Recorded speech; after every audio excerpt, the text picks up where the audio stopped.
কর্তামশাইয়ের আজকে ইচ্ছা হলো পুকুরে স্নান করবে, সেই জন্যই পুকুরে যাওয়া হলো। ছোট ছোট ছেলেগুলোর সাথে কি সুন্দর স্নান করছে দেখুন, খুব খুশি পুকুরে গিয়ে।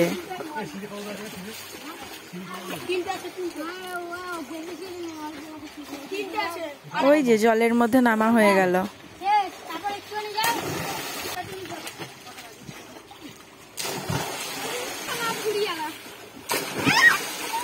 ছোট ছোট ছেলেগুলো কি সুন্দর জলের মধ্যে লাফ দিয়ে দিয়ে কি সুন্দর মজা করছে।